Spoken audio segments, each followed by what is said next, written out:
सूरे वाक़े की फजीलत आपने सुन ली, सब सुन ली। अब ये हदीस सुनने के बाद आपने अमल शुरू कर दिया, सवाब इनको पहुंचता रहेगा। ये दुनिया से चले भी जाएंगे है इस तरह रहेगा। जिक्र इलाही के कलिमात बुलंद किए, जिक्र इलाही के कलिमात अदा किए, ये वज़ाइफ आगे दे दिए, मुरीदीन को मुंतकिल कर दिए। जब तक वो अमल करते रहेंगे सवाब उन्हें पहुंचता रहेगा। मेरे दोस्त अजीजों, काम वो करके जाओ जो तुम्हारे लिए सबका जारिया हो रहा है, सबका जारिया बन जाए। इसीलिए तो कहते ना कि एक दरख्त भी अगर लगा दिया इस नियत से लगा दिया कि लोग इसके साए के अंदर बैठ जाएंगे, प्यारे आका ने फरमाया ये भी उसके लिए सबका जारिया है। एक सायादार दरख्त इसलिए लगा दिया कि लोग उसके साए के अंदर।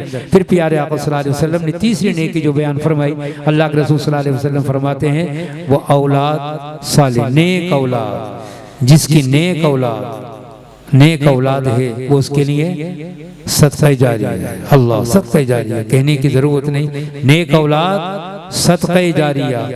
मेरा बच्चा हाफिज कुरान बन गया। मैं इसी तकरीर के अंदर कहता हूँ, अगर अल्लाह ने बेटे दिए 3-4, कम से कम एक बच्चों को तो हाफिज कुरान बना दो। एक बच्चों को सरमाया आखिरी जिंदगी के लिए, एक बच्चों को समझ के हाफिज कुरान बना दीजिए। अब आजकल तो लोग बच्चियों को ही बना रहे हैं हाफिज कुरान। ये वो सरमाया है जो मेरी उखरवी जिंदगी का सबसे बड़ा सरमाया है। 10 ऐसे अफराद होंगे जो जहन्नम के अंदर चले गए होंगे। अल्लाह रब्बुल आलमीन हाफिज कुरान को इख्तियार देगा कि उन 10 अफराद को निकाल कर अपने साथ ले जाए। 10 ऐसे अफराद जो जहन्नम के अंदर, और हाफिज कुरान के वालिदैन के लिए तो ये एजाज़ होगा कि नूरानी ताज उनके सर पर होगा। लोग रश करेंगे, अल्लाह गनी, रश करेंगे और कहेंगे या अल्लाह ये कौन खुश नसीब है कि जिनको यहाँ समझ गई है तूने ये नूरानी ताज पहना दिया। इरशाद होगा हाफिज कुरान के वालिदैन समझ गए तो नेक औलाद। चलो हाफिज कुरान अगर ना बनाए तो कम से कम सूरे यासीन और सूरे मुल्क का तो हाफिज बना दे। ये मैं तकरीर कम से कम हाफिज कुरान ना बनाए तो खुद भी सूरे यासीन और सूरे मुल्क का हाफिज बन जाएं। क्यों? अल्लाह के रसूल ने फरमाया मैं चाहता हूं मेरे हर उम्मती के सीने के अंदर सूरे यासीन और सूरे मुल्क महफूज होने चाहिए। सूरे यासीन, सूरे मुल्क, ये अल्लाह के रसूल ने अपनी ख्वाहिश का इज़हार फरमाया। मैं ये चाहता हूं कि मेरे हर उम्मती के सीने के अंदर सूरे यासीन महफूज हो। तो आज की महफिल के अंदर यही खुलासा मेरे तकरीर का है कि आज से ये अहद कर लीजिएगा, 10-10 दिन लोग एतिकाफ के अंदर रमजान के अंदर बैठते हैं। रमजान आएगा क्या पता कि आइंदा साल फरीद साहब रहें ना रहें। समझ गए? किसने देखा है आगा अपनी मौत से कोई बशर नहीं, सामान 100 बरस का पल की खबर नहीं। सेठ जी को फिक्र थी एक एक के 10 कीजिए, मौत आ पहुंची कि जान वापिस कीजिए। मुझे क्या पता कि रमजान तक पहुंचूं ना पहुंचूं। एतिकाफ के अंदर मेरे नौजवान बैठते हैं, लेकिन इतना नहीं होता कि कम से कम वहाँ के इमाम साहब या वाली साहब ये कहें कि बेटे जब एतिकाफ से उठना है तो सूरे यासीन हिफ्ज़ करके उठना है। सूरे यासीन और सूरे मुल्क, मैं चाहूँ तो सूरे यासीन सूरे मुल्क को वहाँ भी और बल्कि दीगर जो अफराद बैठते हैं, ये मेरा वो सरमाया है जो मुझे निज़ा की तकलीफ से सूरे यासीन बचाएगी और सूरे मुल्क मुझे अज़ाब क़ब्र से बचाएगी। और कुरान जब अल्लाह की बारगाह के अंदर आएगा तो इसकी आंखें होंगी और इसकी ज़बान होगी और अल्लाह से कहेगा, पहचानेगा उसको कि जिसने पढ़ा होगा और कहेगा या अल्लाह ये दुनिया के अंदर तेरे कुरान की तिलावत किया करता था। वइज़ा तुलियत अलैहिम ज़ादतहुम ईमाना, ये कुरान आएगा आपको पहचानेगा। माँ बाप नहीं पहचानेंगे, औलाद माँ बाप को नहीं पहचानेंगे। यौम यफ़िरुल मरउ मिन अख़ीहि व उम्मिहि व अबीहि व साहिबिहि बनी। माँ बाप अपनी फिक्र में होंगे, औलाद अपनी फिक्र में, भाई बहन अपनी फिक्र में, लेकिन ये कुरान पहचान लेगा, हजर असवद पहचान लेगा और मेरे आका सल्लल्लाहु अलैहि वसल्लम की ज़ात जो शफ़ाअत को बनाए थे। इसीलिए मेरे दोस्त अजीज़ों, अल्लाह रब्बुल आलमीन से दुआ कीजिए, अल्लाह रब्बुल आलमीन आपका आना, आपका बैठना अपनी बारगाह के अंदर कबूल मंजूर फरमा दे।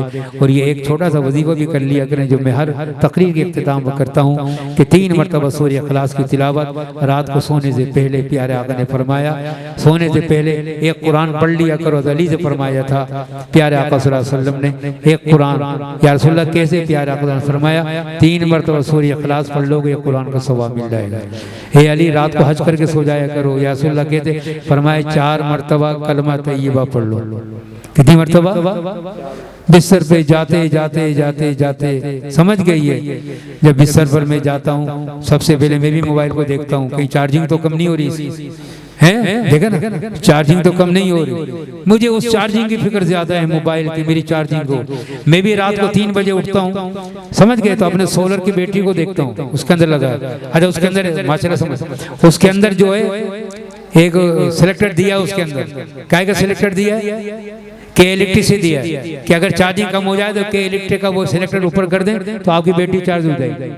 दिया हुआ उसके अंदर। 3 बजे रात को तहज्जुद के लिए नहीं उठूं मैं, लेकिन उसके लिए आँख खुलती उठता हूँ, कहीं ऐसा ना हो मेरे बच्चे पंखा बंद हो जाए मेरा रात के वक्त, मेरे बच्चे जो है कहीं गर्मी के अंदर ना आ जाए। मैं देखता हूँ कितने पॉइंट रह गए, अगर 2 पॉइंट रह गए तो मैं उस जो है ब्रेकर को ऊपर करता हूँ। कौन सा? जो के इलेक्ट्रिक से आ रहा है, वो उसके अंदर दिया है ऑप्शन, वो इसने दिया है। जब वो कर देंगे आप, समझ गए, तो आपकी बैटरी चार्ज हो जाएगी। रात को 3 बजे उठकर जो मैं अपनी बैटरी समझ गए चार्ज कर रहा हूँ, मेरे बच्चों को परेशानी ना हो, समझ गए। अगर वही रात को अगर मैं उठ जाऊं तहज्जुद के लिए और ये बैटरी, इस बैटरी को चार्ज करने के लिए 2 रकात नमाज नफिल में अदा कर लूं तो अल्लाह मुझसे कितना खुश हो है। मैं उसके लिए उठाऊं है, वजू करके थोड़ी 5 मिनट के लिए मैं खड़ा हो जाऊं तहज्जुद के नमाज के लिए। कुरान ने इसी नमाज का तज़किरा किया है, फतहज्जत बिही नाफिलतन लक असा अन यबअसका रब्बुका मकामम महमूदा।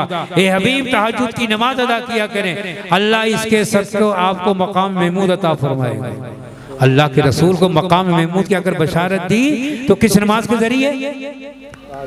तहज्जुद की नमाज। इसीलिए कहते हैं कि फर्ज नमाज के बाद अगर कोई नमाज है तो वो तहज्जुद की नमाज है। और तहज्जुद नमाज के अंदर जो दुआएं मांगे, मैं नहीं कह रहा कि रोजाना उठिए, हफ्ते वाले दिन तो उठ जाया करें कम से कम, कल छुट्टी है, कल नहीं जाना है, उठ जाएं। फिर जो भी मामला है अल्लाह की बारगाह के अंदर, ला ताखुदू सिनतुम वला नौम, वो तो जाग रहा है, मैं उसके लिए थोड़ी सी, उसे मेरी इबादत की जरूरत नहीं, मुझे सजदों की जरूरत नहीं, वो बेगन है, मुस्तगनी है, समझ गए, उसे जरूरत नहीं है, ये मैं अपने लिए उठ रहा हूँ, वो इंतजार कर रहा है कोई उठे, समझ गए, या अल्लाह कहकर पुकारे। फिर वो कहता है लब्बैक लब्बैक लब्बैक लब्बैक अल्लाहु गनी। फिर गुनहगार कहता है लब्बैक तो अल्लाह कहता है 2 मरतबा लब्बैक। नेक कहता है तो अल्लाह 1 मरतबा। मूसा ने कि या अल्लाह नेक कहे तो 1 मरतबा लब्बैक, गुनहगार पुकारे तो 2 मरतबा लब्बैक। मूसा ने कहा या अल्लाह नेक बंदा पुकारे 1 मरतबा लब्बैक, गुनहगार पुकारे 2 मरतबा लब्बैक है, जो तेरा बंदा है तो उसके लिए तो ज्यादा मरतबा लब्बैक। रब्बुल आलमीन फरमाते हैं नेक बंदा पुकारता है तो 1 मरतबा लब्बैक कहता हूँ, क्योंकि उसके बाद आमाल हैं, तसल्ली हो जाती है। जो गुनहगार आदमी है उसको 2 मरतबा इसलिए लब्बैक कहता हूँ कि वो मेरे पास आया है ताकि मेरे करम नमाजी से बेला हो जाए। लब्बैक लब्बैक पर मायूस ना हो, मैं हाजिर हूँ अल्लाह हुआ रब्बुल आलमीन। बस बात ये मेरी कमी है कि मैं कभी उठता नहीं, समझ गए, मैं कभी आंसू नहीं बहाता। क़यामत के दिन जब वो बंदा जहन्नम में जाने लगेगा, समझ गए, तो उसका एक पलक रोएगा अल्लाह की बारगाह के अंदर, समझ गए, और अल्लाह से कहेगा या अल्लाह मुझे या तो पलक से निकाल दे या मेरी सिफारिश के हक़ अंदर कबूल फरमा। अभी फरमाते ना कि ना रो तो चेहरा रोनो जैसा बना लिया कर। वो पलक अल्लाह की बारगाह के अंदर कहेगा या अल्लाह या तो मुझे आंख से निकाल दे या मेरी सिफारिश के हक़ अंदर कबूल फरमा, क्योंकि तेरा फरमान था कि जो आंख तेरे खौफ से रोई होगी जहन्नम की आग उस पर हराम हुई होगी, जहन्नम की आग हराम, या तो जहन्नम। वो एक पलक उसके लिए अल्लाह से सिफारिश करेगा, उस एक पलक की ख्वाहिश पूरी होगी, अल्लाह उसे जन्नत में दाखिल फरमा देगा। तो अल्लाह से दुआ कीजिए अल्लाह रब्बुल आलमीन मेरा भी आना, आपका भी आना अपनी बारगाह के अंदर कबूल मंजूर फरमा, और महफिल की बरकत रहमत अल्लाह हम सबको अता फरमा दे। वस्सलामु अलैकुम व रहमतुल्लाह।